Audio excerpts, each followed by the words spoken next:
السلام علیکم ورحمۃ اللہ وبرکاتہ نحمدہ ونصلی علی رسولہ الکریم اما بعد فاعوذ باللہ من الشیطان الرجیم بسم اللہ الرحمن الرحیم۔ اس سے قبل ہم نے آیات میں دیکھا کہ اللہ تبارک و تعالیٰ نے مشرکین مکہ کے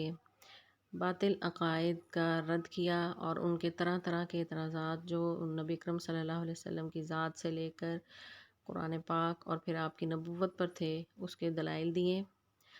اب اگلی آیات میں اللہ تبارک و تعالیٰ 3 انبیاء کے قصے بیان کر کے نبی اکرم صلی اللہ علیہ وسلم کو تسلی دے رہے ہیں کہ اگر آپ کے دعوت کے نتیجے میں آپ کو مخالفت کا سامنا ہے اور طرح طرح کے اعتراضات جو آپ پر کیے جاتے ہیں تو آپ سے پہلے انبیاء کے ساتھ بھی ان کی قوموں نے یہی رویہ رکھا ہے۔ تو آیت نمبر 71 سے حضرت نوح علیہ السلام کی قوم کا قصہ جو ہے وہ مختصراً بیان کیا ہے۔ تو ان آیات کے پڑھنے سے قبل تھوڑا سا حضرت نوح علیہ السلام کے بارے میں مختصراً میں بتانا چاہوں گی۔ نوح علیہ السلام جو ہیں اللہ تبارک و تعالیٰ کے اولو العزم پیغمبروں میں سے ہیں، اور یہ وہ پیغمبر ہیں جنہوں نے طویل عرصہ تک یعنی انسانیت کے لیے تبلیغ کا کام کیا اور توحید کی دعوت دی۔ یعنی ان کے بارے میں ہے کہ 950 سال جو ہے یہ لوگوں کو توحید کی دعوت دیتے رہے، اللہ کی طرف بلاتے رہے اور شرک سے منع کرتے رہے۔ اور بدقسمتی سے نوح علیہ السلام کی ہی قوم ایسی بدقسمت قوم تھی جنہوں نے اس روئے زمین پر شرک کا آغاز کیا۔ نبی اکرم صلی اللہ علیہ وسلم کی قوم کے ساتھ، آپ کی امت کے ساتھ ان کا ریلیشن یہ تھا کہ جن کی طرف آپ صلی اللہ علیہ وسلم کو مبعوث کیا گیا تھا یا پہلے مخاطب جو لوگ تھے مشرکین مکہ تھے، وہ لوگ بھی شرک کا ارتکاب کر رہے تھے، حتیٰ کہ ان کے بتوں کے نام بھی نوح علیہ السلام کی قوم کے بتوں سے ملتے جلتے تھے، جن کا ذکر اللہ تبارک و تعالیٰ نے قرآن پاک میں بھی کیا ہے۔ ود، سوا، یغوث، یعوق، نصر کے نام سے ان کے نیک بزرگ تھے، اور ان بزرگوں کے فوت ہونے کے بعد ان لوگوں نے ان کے بت گھڑ لیے اور بعد میں ان کی عبادت کرنے لگے، انہیں اپنا معبود سمجھنے لگے۔ تو مشرکین مکہ کا بھی یہی طرز عمل تھا۔ تو اس ریزیمبلنس کی وجہ سے بھی اللہ تبارک و تعالیٰ نے نبی اکرم صلی اللہ علیہ وسلم کی تسلی کے لیے نوح علیہ السلام کا قصہ یہاں پر بیان کیا ہے کہ انہوں نے کس طرح اللہ کے پیغام کو اپنی قوم تک پہنچایا اور ان کے پیغام پہنچانے کے نتیجے میں ان کی قوم کا رد عمل کیا تھا۔ تو آیات کا آغاز ہم کرتے ہیں۔ اعوذ باللہ من الشیطان الرجیم، بسم اللہ الرحمن الرحیم۔ وَاتْلُو، آپ پڑھیں۔ تلا یتلو کا مطلب ہوتا ہے تلاوت کرنا، اردو میں بھی یہ لفظ استعمال ہوتا ہے، اس لیے اس کو یاد کرنا مشکل نہیں ہے۔ وَاتْلُو، اور آپ پڑھیں، علیہم، ان پر، نبأ، خبر۔ نبأ خبر کو یا قصے کو کہتے ہیں، اور ایسی خبر جو کوئی خاص ہو اور بڑی اہم جو ہے وہ کوئی واقعہ ہو، جیسے 30واں پارہ جس کا آغاز جو ہے سورہ نبا سے ہوتا ہے، اما یتساءلون عن النبأ العظیم، تو وہاں پہ بھی یہ لفظ استعمال ہوا ہے۔ نبا کا معنی ہے ایک خاص خبر۔ تو مشرکین مکہ جو ہے آپ صلی اللہ علیہ وسلم سے عظیم خبر کے بارے میں سوال کرتے تھے، اور وہ عظیم جو ہے خبر قیامت کا دن تھا۔ تو یہاں پر بھی اللہ تعالیٰ نے نبا کا لفظ استعمال کیا ہے کہ اے نبی آپ پڑھیں ان پر خبر، وہ خاص واقعہ یا خاص خبر نوح علیہ السلام کی۔ کیا خبر ہے وہ؟ اذ، جب، قالا، اس نے کہا، لقومہ، اپنی قوم سے، یا قومی، اے میری قوم، ان، اگر، کانا ہے، کبرا، گراں گزرتا یا بھاری لگتا یا مشکل لگتا، علیکم، تم پر، مقامی، میرا کھڑا ہونا، و تذکیری، اور میرا نصیحت کرنا، بآیات اللہ، اللہ کی آیات کے ساتھ، فعلی اللہ، تو اللہ پر ہی، توکلت، میں نے بھروسہ کیا، فاجمعوا، تو تم سب اکٹھے ہو جاؤ، امرکم، اپنے معاملے میں، وشرکاءکم، اور اپنے شریکوں کے ساتھ کو بھی ساتھ ملا لو، ثم، پھر، لا یکن، نہ ہو، امرکم، تمہارا معاملہ، علیکم، تم پر، غمۃ، مبہم، ثم، پھر، خذو پھر نافذ کر دو الیہ مجھ پر، ولا تنظرون اور پھر تم سب جو ہے وہ مجھے مہلت نہ دو۔ نوح علیہ السلام کا قصہ بیان اللہ تبارک و تعالیٰ جو ہے اس طرح کر رہے ہیں کہ انہوں نے جب اپنی قوم کو دعوت دی، اور ان کے بارے میں جیسا کہ میں نے پہلے بتایا کہ 950 سال انہوں نے اپنی قوم کو دعوت دی، اور اس کے بارے میں مفسرین یہ کہتے ہیں کہ ایسا نہیں تھا کہ اس قوم کی زندگی جو ہے وہ اتنی لمبی لمبی ہوتی تھی۔ نوح علیہ السلام کو اللہ تعالیٰ نے معجزانہ طور پر اتنی لمبی عمر عطا کی تھی، اور ان لوگوں کی جس قوم کی طرف وہ مبعوث کیے گئے تھے ان کی 3 نسلیں جو ہیں ان کو نوح علیہ السلام نے تبلیغ کی، اور بدقسمتی سے صرف 80 لوگ جو ہیں ان پر ایمان لائے، جن کو اللہ تعالیٰ نے نجات دی عذاب سے، اور وہ کشتی میں سوار ہوئے۔ تو ان کی تعداد جو ہے مومنین کی، مفسرین یہ بتاتے ہیں کہ 80 لوگ تھے جو ان پر ایمان لائے۔ تو اتنا طویل عرصہ ایک نبی دعوت دیتے رہے، اور اتنے لوگوں کو، ایک نسل نہیں، 2 نہیں، 3 نسلوں تک جو ہے وہ دعوت دیتے رہے، وہ تھکے نہیں، وہ اکتائے نہیں، وہ پریشان نہیں ہوئے، وہ مایوس نہیں ہوئے، انتہائی صبر کے ساتھ، اور تمام طرح کے اعتراضات اور ان کی مشکلات جو ہیں وہ برداشت کرتے رہے، ان کے اعتراضات کو جو ہے وہ برداشت کرتے رہے، اور اپنے مشن سے ایک قدم بھی پیچھے نہ ہٹایا جو اللہ تعالیٰ نے ان پر ذمہ داری ڈالی تھی توحید کی دعوت دینے کی، تو وہ اس کا درس دیتے ہی رہے۔ نتیجے کے طور پر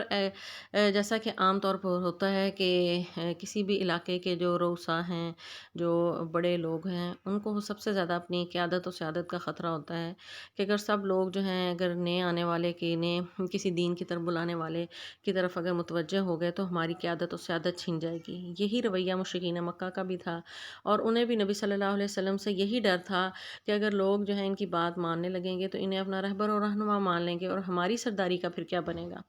تو نوح علیہ السلام کی قوم کو بھی یہی خطرہ تھا۔ نوح علیہ السلام نے انہیں پھر کھلا چیلنج کیا، اور اس آیت سے ہمیں یہ نظر آتا ہے کہ نوح علیہ السلام کا اللہ پر کس قدر یقین تھا،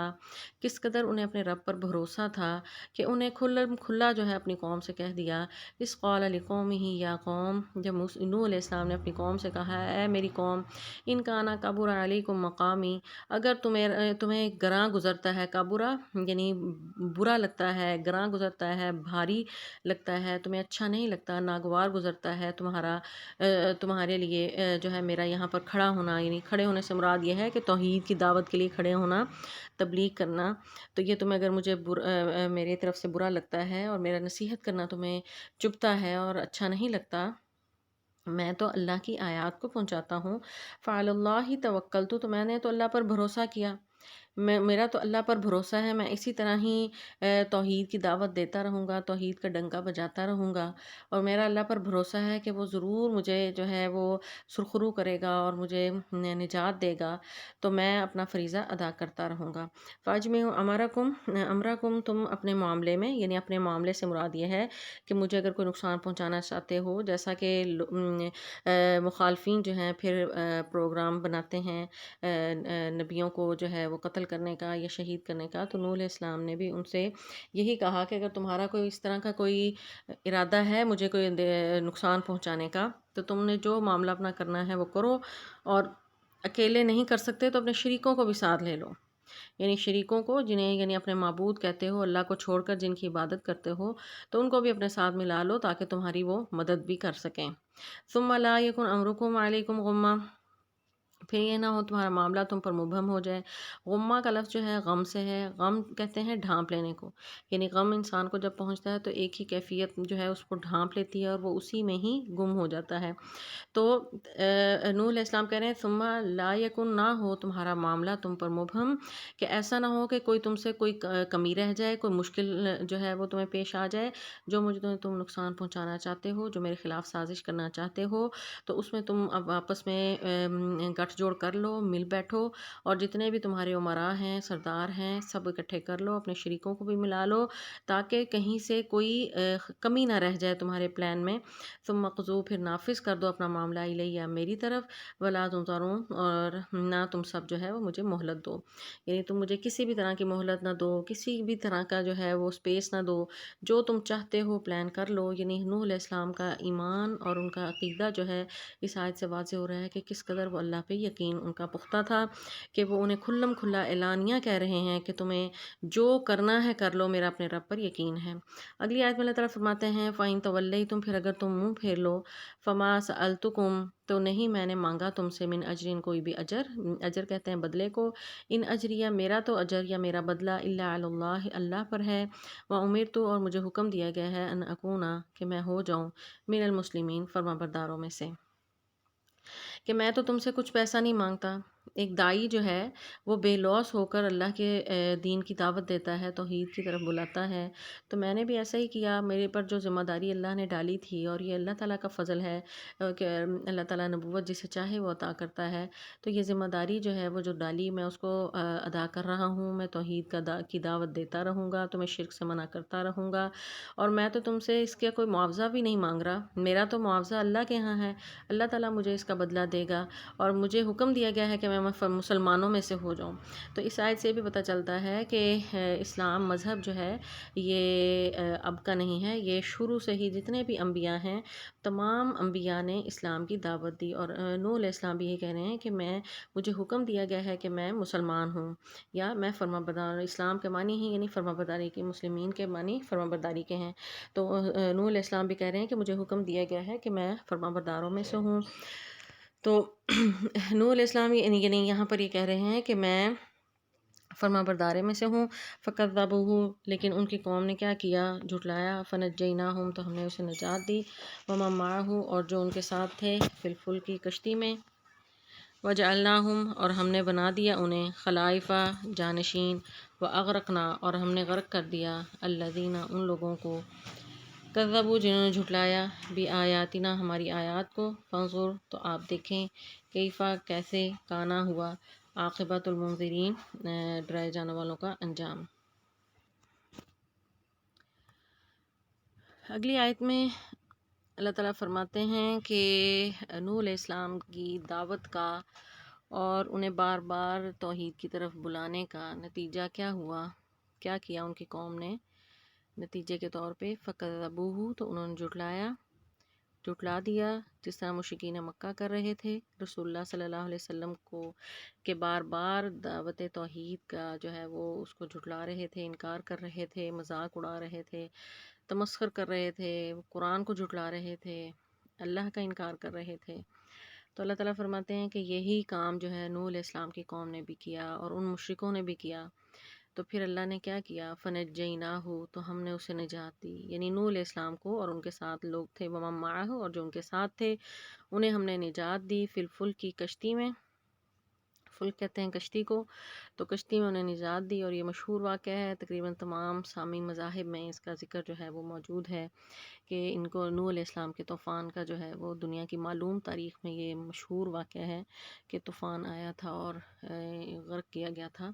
تو یہ روئے زمین پر پہلی مشرک قوم تھی نوح علیہ السلام کی، تو اس مشرک قوم کو جو ہے وہ اللہ تعالیٰ اس قدر غضبناک ہوئے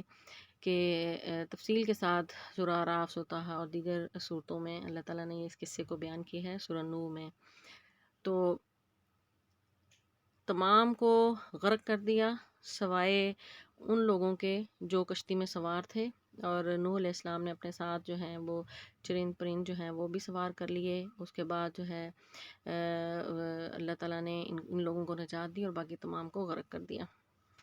اللہ تعالیٰ فرماتے ہیں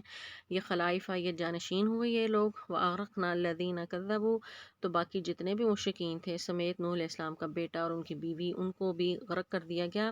بِآیاتنا انہوں نے جھٹلایا تھا اللہ کی آیات کو، یعنی جرم بھی اللہ تعالیٰ ساتھ ہی اس آیت میں بتا رہے ہیں کہ ان لوگوں کا جرم یہ تھا کہ انہوں نے اللہ کی آیات کو جھٹلایا۔ اللہ کی آیات سے مراد یعنی جو بھی ان کو جس طرف بھی دعوت دی گئی تھی، جو اللہ تعالیٰ نے نوح علیہ السلام کو پیغام دیا تھا، اس پیغام کو انہوں نے جھٹلایا، اس کا تمسخر اڑایا، تو اللہ تعالیٰ فرماتے ہیں کہ اے نبی صلی اللہ علیہ وسلم ان مشرکین مکہ کو بتا دیں، فانظر دیکھیں، کیف کان عاقبۃ المنذرین تو سب ڈرائے جانے والوں کا انجام جو ہے ان سب کا کیا ہوا۔ تو جس طرح ان مشرکین نے نوح علیہ السلام کی قوم نے جھٹلایا تو اللہ تعالیٰ جو ہے اللہ تعالیٰ نے انہیں غرق کر دیا اور ان پر اس کا عذاب آیا، تو اسی طرح ہی اللہ تعالیٰ نافرمان قوموں کو جو ہے وہ اس عذاب سے دوچار کرتے ہیں۔ تو مشرکین مکہ کو جو ہے اس میں دھمکی بھی ہے اور نبی صلی اللہ علیہ وسلم کو تسلی بھی دی جا رہی ہے کہ آپ جو ہیں وہ نہ گھبرائیں، نہ پریشان ہو کر آپ کی یہ تکذیب کرتے ہیں، جھٹلاتے ہیں، آپ کے لیے مشکلات کھڑی کر رہے ہیں۔ تو یہ کام اس سے پہلے انبیاء کے ساتھ بھی ہوا اور وہ طویل عرصہ دعوت دیتے رہے اور ان کا جو ہے وہ مذاق اڑایا جاتا رہا۔ تو اے نبی صلی اللہ علیہ وسلم، اگر آپ کے ساتھ یہ معاملہ ہے تو آپ بھی اس طرح جو ہے وہ جس طرح نوح علیہ السلام نے صبر کیا، آپ بھی اسی طرح پر اللہ پر توکل کریں اور صبر سے کام لیں، تو مشرکین سے اللہ تعالیٰ خود نمٹ لیں گے جس طرح نوح علیہ السلام کی قوم سے اللہ تعالیٰ نے نمٹ لیا۔ مشرکین مکہ کو اس میں یہ دعوت ہے کہ جس طرح ان نوح علیہ السلام کی قوم نے جھٹلایا اور وہ اس برے انجام سے دوچار ہوئے، تو تمہارا انجام بھی ان سے مختلف نہیں ہوگا۔ اللہ تعالیٰ قادر ہے کہ جب جس نافرمان قوم کو چاہے وہ تباہ کر دے۔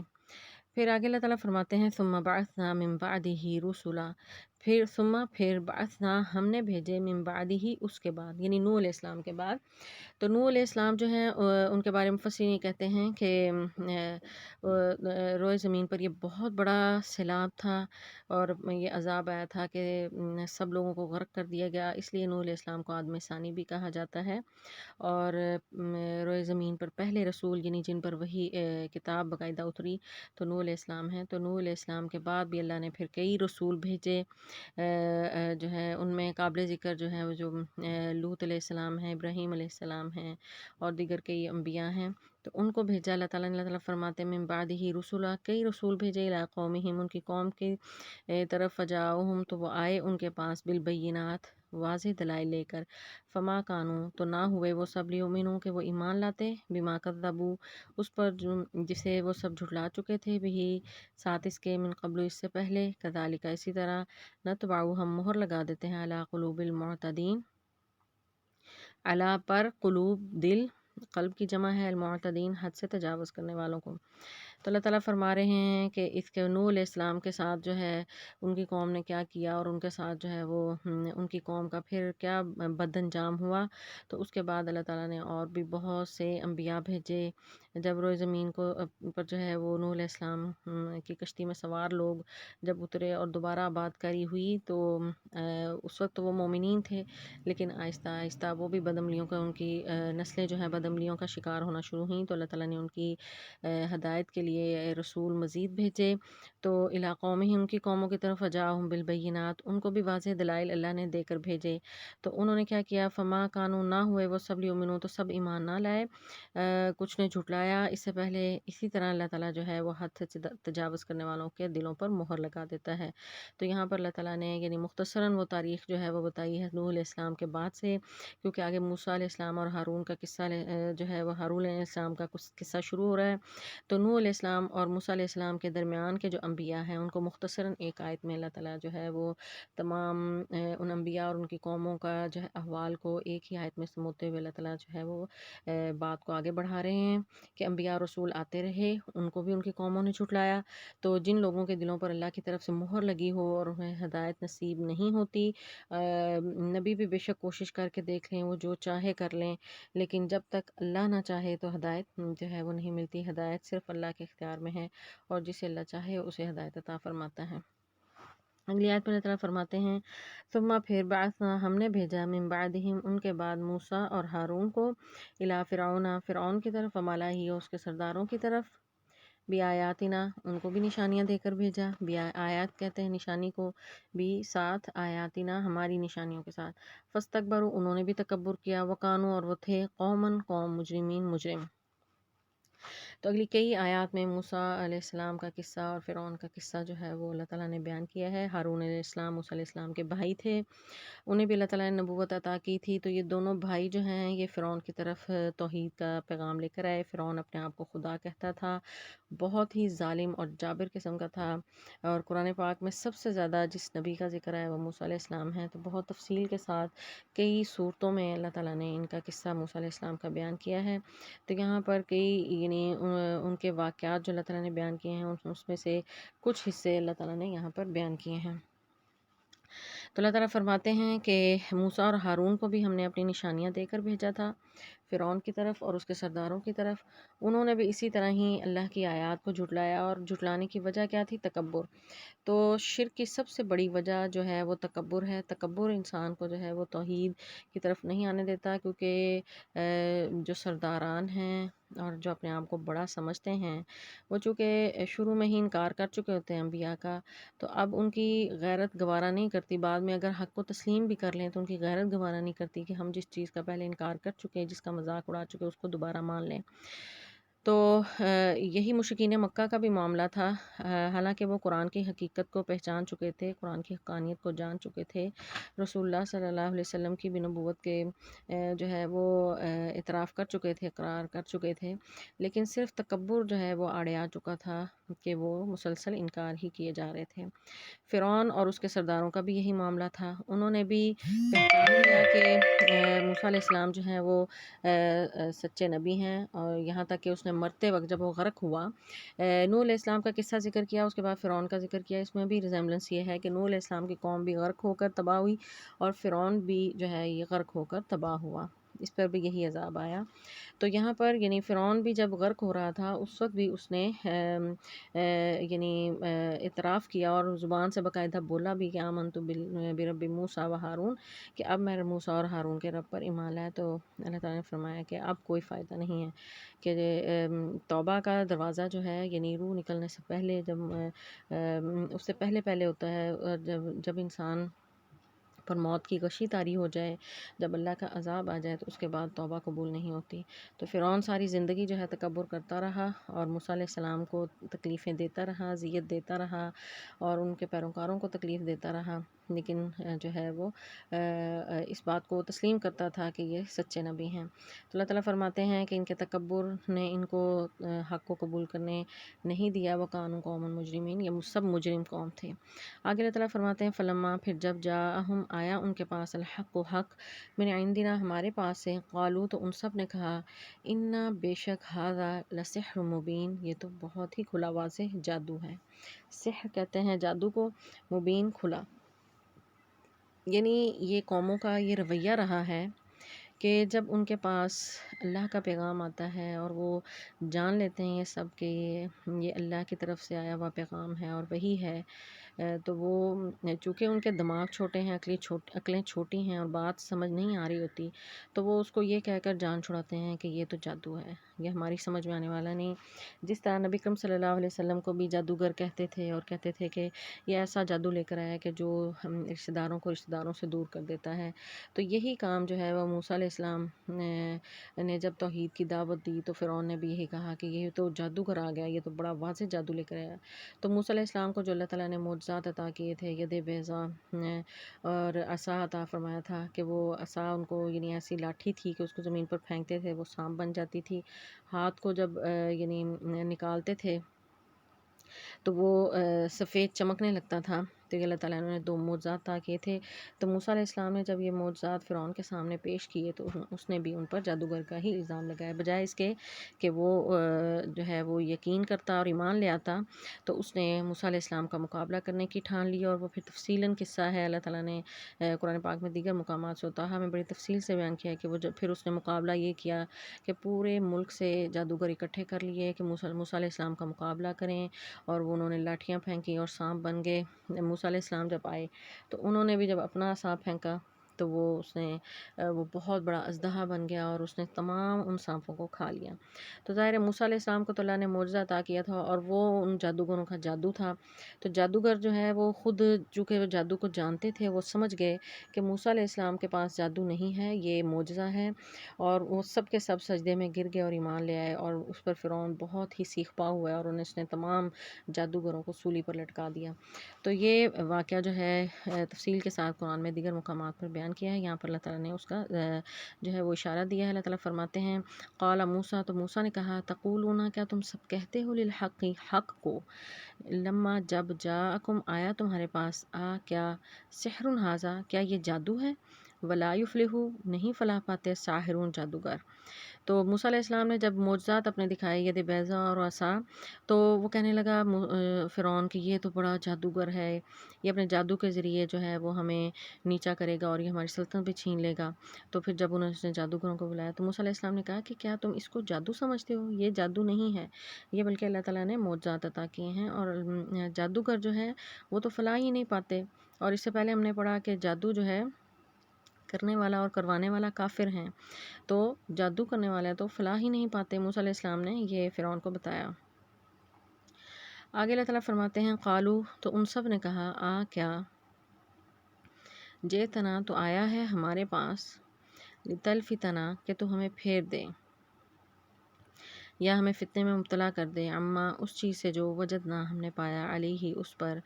آباءنا، اپنے آباء و اجداد کو، وتکونا، اور ہو جائے، لکما، تم دونوں کے لیے، الکبریاء، بڑائی، فی الارض، زمین میں، وما نحن، اور نہیں ہیں ہم، لکما، تم دونوں پر، بمؤمنین، ایمان لانے والے۔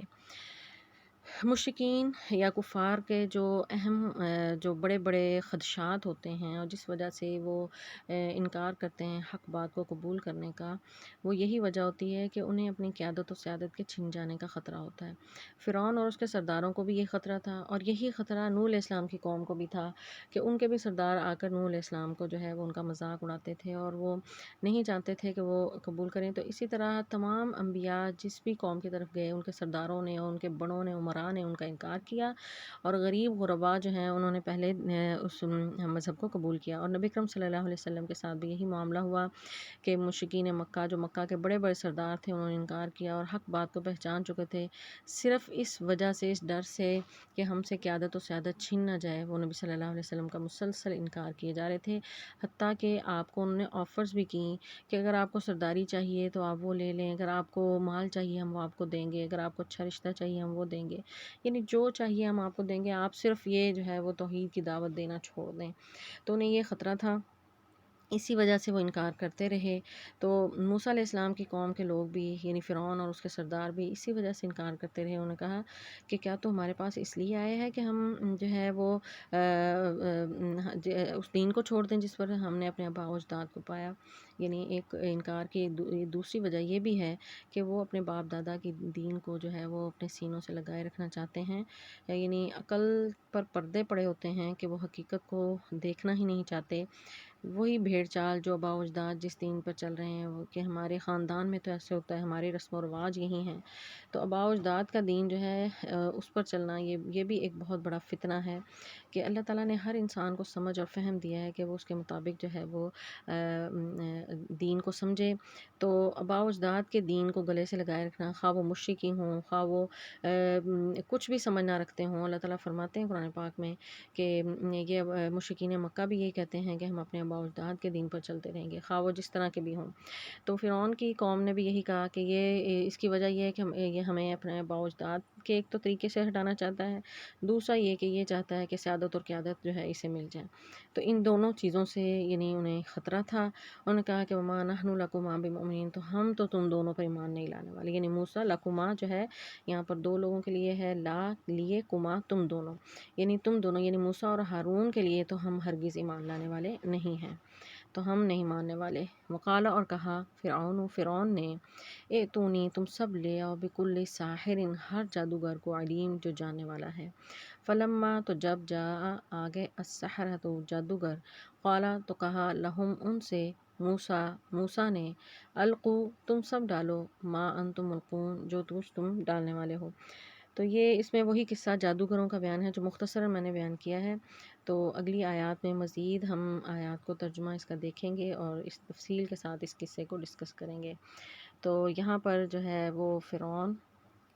اور اس کے جادوگروں کا موسیٰ علیہ السلام کے ساتھ جو ہے وہ جو واقعہ ہوا تھا، اور اس نے جادو کا جو مقابلہ کروایا تھا اور موسیٰ علیہ السلام کے معجزات کو جو ہے اپنی دانست میں کوشش کی تھی کہ وہ شکست دے، تو اللہ تبارک و تعالیٰ نے اس قصے کو یہاں پر بیان کیا ہے۔ تو اگلے لیسن میں ہم اس کو تفصیل کے ساتھ اس قصے کو دیکھیں گے۔ والسلام علیکم ورحمۃ اللہ وبرکاتہ۔